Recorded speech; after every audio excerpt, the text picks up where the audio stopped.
Assalamualaikum warahmatullahi wabarakatuh.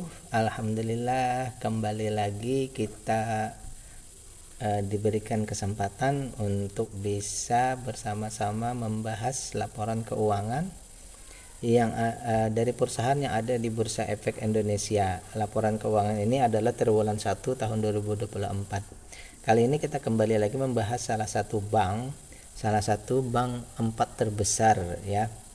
Kode tikernya BBNI atau Bank Negara Indonesia ya.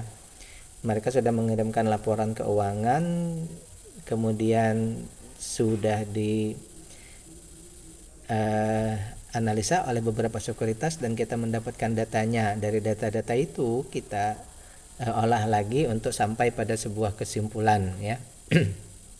Sekali lagi bahwa analisa ini adalah analisa sebagai pemikiran tambahan atau edukasi, bukan untuk perintah melakukan aksi beli atau jual, karena semua aksi itu dilakukan oleh investor sendiri.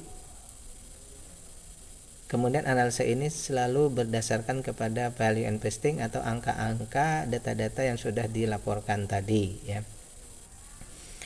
Baik, Bank BNI ini merupakan salah satu bank terbesar tadi, penyokong ekonomi kita, dan bank ini berada di kota-kota besar, bahkan kota-kota kabupaten-kabupaten pun ada ya, tapi walaupun tidak semua ya, tapi hampir semua kabupaten itu ada ya, tapi tidak sampai menyentuh ke kecamatan.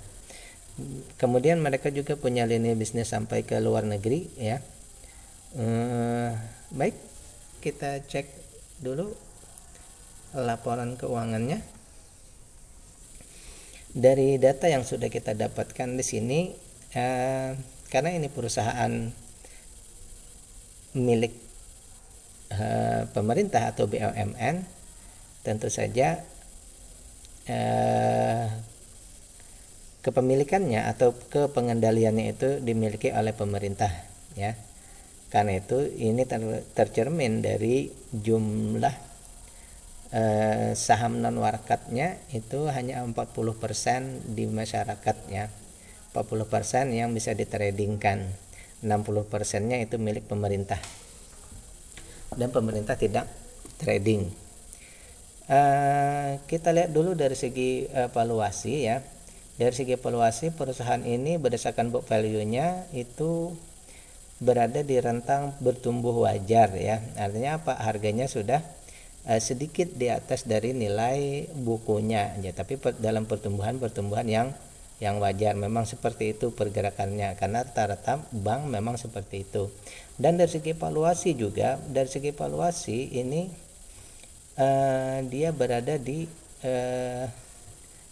nilai wajar ya, berarti pada saat pembelian sekarang ini memang harganya seperti itu, tidak ada diskon. Untuk bank ini termasuk bagus. Kenapa? Karena rata-rata bank-bank yang besar, yang 3 yang besar itu valuasinya malah mahal ya. Kali ini termasuk wajar ya. Baik, kemudian juga dari segi sebelahnya lagi di sini, dari di KSEI ini ada 27% asing menguasai saham ini. Berarti di sini juga asing termasuk yang mendrive atau menggerakkan pergerakan harga ya.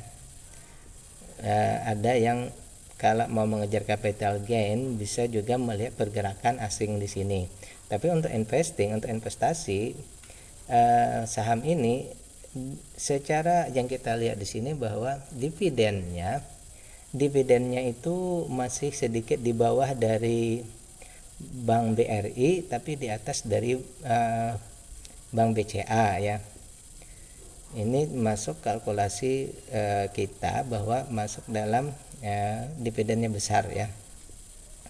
Baik, jadi secara yang tersurat di sini, saya menyimpulkan bahwa untuk perusahaan ini